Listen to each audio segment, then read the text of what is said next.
Hammaga assalomu alaykum. Bugun Xudo xohlasa sizlar bilan onangni emma-yu nimaga chiqib ketmayapti. Bugun sizlar bilan risk hisoblashni o'rganamiz. Bu endi nimadan boshlaymiz? Birinchi o'rinda nechi foiz risk qilishimizni boshlaymiz. Birinchi qiladigan ishimiz mana.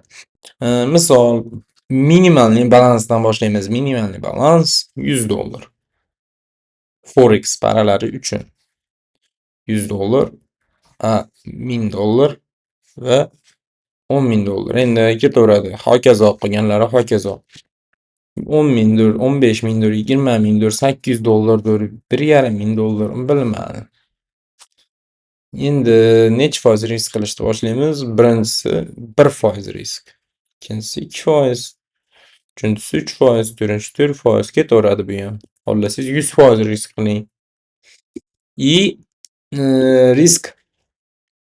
Riskimiz mana 1-2%. 1-2% bo'lyapti. Endi revertimizni hisoblaymiz. Risk reward. Соотношениemiz birinchisi man aytadiganim birinchi o'rinda 1 ga 2, eng minimal 1 ga 2. Nimaga? Sabab misol bitta minus qilganimizdan keyin ikkinchi plyusimiz oldingi qilgan minusimizni olib chiqib ketadi. 1 ga 2. 1 ga 2. Onasini emsin, nimaga bu bilan bo'lmayapti? Bunday qilamiz, keyin mana bunday qilamiz. Bunday qilamizda, mana bunday qilamiz. Ikkinchisi 1 ga 3.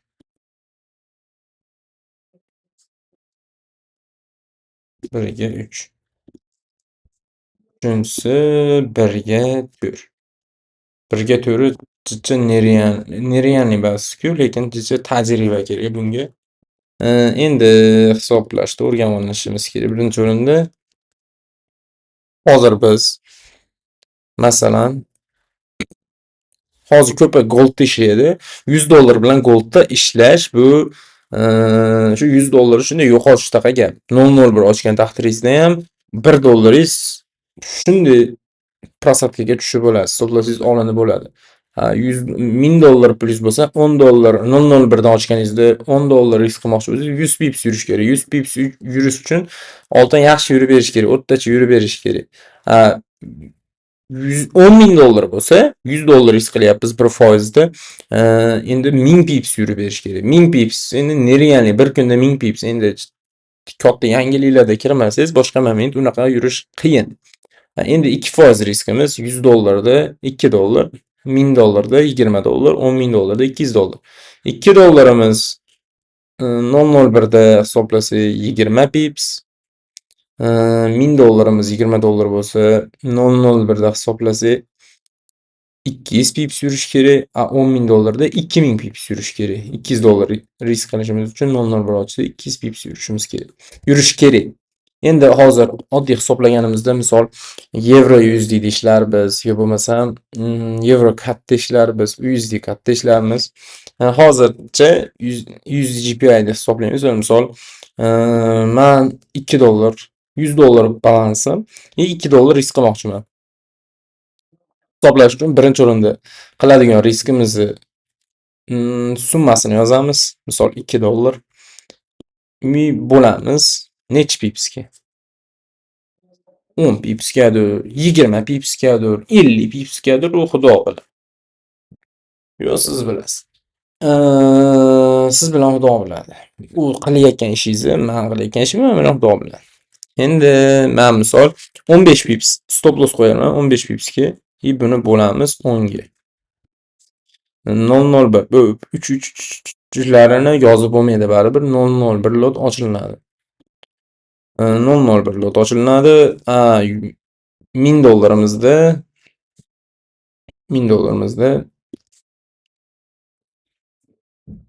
$10 hisoblaymiz. Buni bo'lamiz 15 pipsga bo'laylik, xo'p. Buni bo'lamiz 10 ga. 0.06 lot. 0,06. Bu 666 oxiri bunaqa narsalar kerak emas. Bizga mana shu muhimi uchala son yetadi, bo'ldi. Ag'i bizga kerak emas.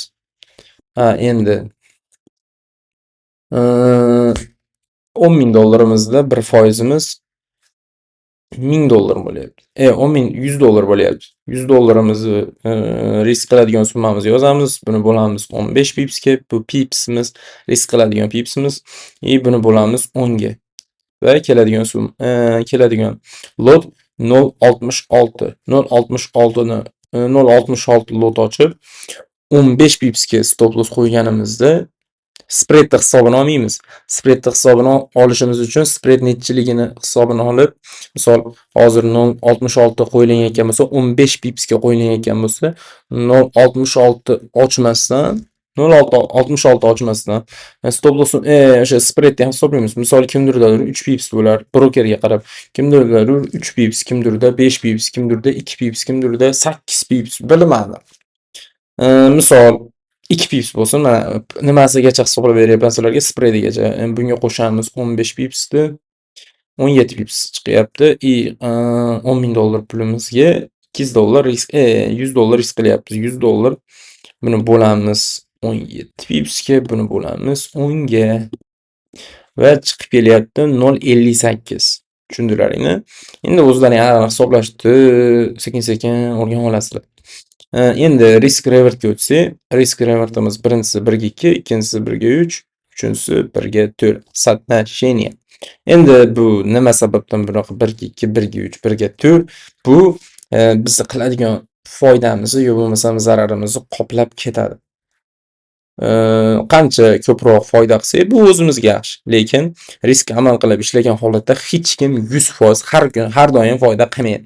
Shuning uchun bu narsa bizni zararimizni qoplab ustiga foyda qilib ketaveradi. Mana birinchisi misol, birinchi kun men zarar qildim.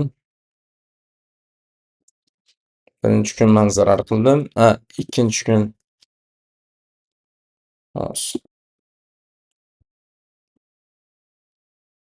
mana misol, birinchi kun zarar qildim. Ikkinchi kun ham zarar qildim.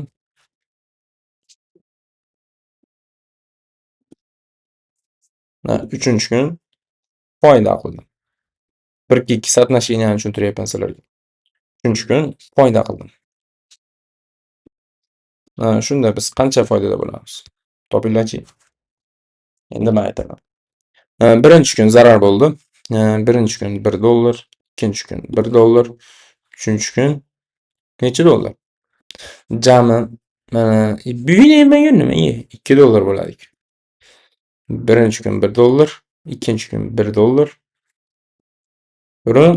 Mana $2 zarar qildi. 2 kunda $2 zarar qildik. 1 ga 2 соотношениеda biz $1 risk qilib $2 foyda ko'ramiz. Uchinchi kun foyda qilganimiz hisobiga biz 0.0 bo'lamiz. Mana $2 zarar bo'lgan bo'lsa, bundan $2 ayiramiz. O'sha $100 balansimiz $100 qoladi 3-kunda. 4-kunda foyda qilsak $102 bo'ladi. Endi 1 ga 3 соотношениеda sal boshqacharoq. Birinchi kun minus bo'ldi. Ikkinchi kun minus bo'ldi. Uchinchi kun foyda bo'ldi, to'g'rimi? Nega mana shu noto'g'ri yozilyapti? Xo'ran. Uzr, so'kin olyapman. Endi buni aytamiz. Birinchi kun 1% hisoblayapman. 1% aytyapman akalar. Yaxshilab tushunib olinglar. 1%. Birinchi kun $10 minus qildik, ikkinchi kun $10 minus qildik. Jami $20 minus bo'ldi, to'g'rimi?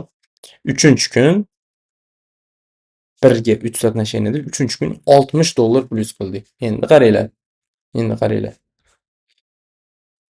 Uzr. Ming bora uzr. Adashib ketdim.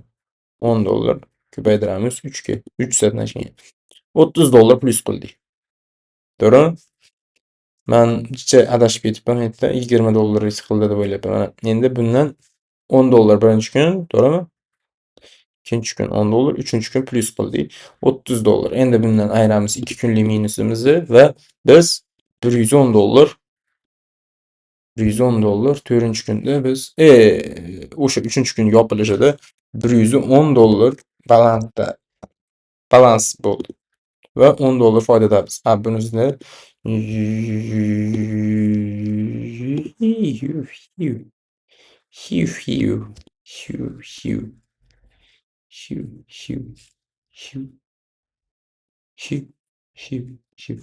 adashib ketyapman.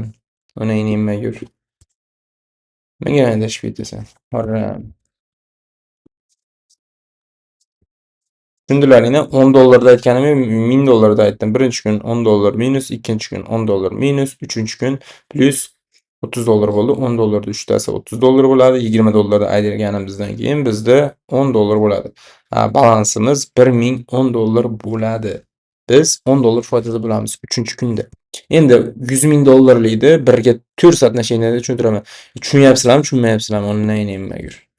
Men to'g'risi tushuntirib beralyapmanmi? Tushuntirib beralayotgan bo'lsam yozinglar. Tushuntirib berolmayotgan bo'lsam aytinglar, aka, kallangiz yetmayapti, tushuntirib berolmayapsiz deb. Hayajon bosyapti hali anchadan beri video qilmaganimga. Endi $10,000'likni hisoblaymiz. $100. $100 risk qilyapmiz, 1%, ya'ni $100 birinchi kun. Birinchi kun. Birinchi kun minus qildik. Mana buni sal o'zgartiramiz. Ikkinchi kun foyda qildik. Uchinchi kun yana zarar qildik. Endi bunda biz qancha bo'lgan? Birinchi kun $100. $100 minus qilyapmiz. Ikkinchi kun birga 4 soatnosheniya ko'ryapsizlar, birga 4. $100 4 ta bo'ladi. Tushunyapsizlarmi? Endi $400 foyda qilyapmiz.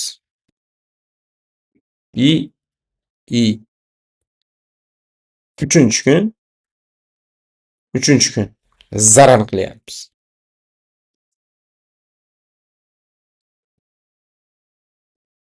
$1300 ayiramiz $100. Ko'rdilaringmi? Biz 3-kun yakunlanishida $10,200, ya'ni $200 foydada bo'lyapmiz. Tushunayotgan bo'lsalaring kerak. Mana tushuntiralyapman. Agarda tushuntirolmayotgan bo'lsam, shu yerda pastda Telegram kanalimni qoldiraman. Telegram kanalimga yozsanglar, polni yana boshqatdan tushuntirib beraman, jonli efir qilib. Sog' bo'linglar, salomat bo'linglar. Xudo xolasa keyingi videolarda boshqa kerakli bo'ladigan mavzularni olib chiqaman. Buni kerakli bo'ladigan mavzularni olib chiqishim uchun sizlar kommentariyaga yozishlaringiz kerak. Aka, bunaqa mavzuda olib chiqing, yo'qsa bunaqa mavzuda olib chiqing. Bu safar xato bo'lgandir. Keyingi safar xudo xolasa inshaalloh zo'r qilib olib chiqamiz. Sog' bo'linglar, salomat bo'linglar. Manfaat degan bo'lsa xursandman. Ishqilib yoz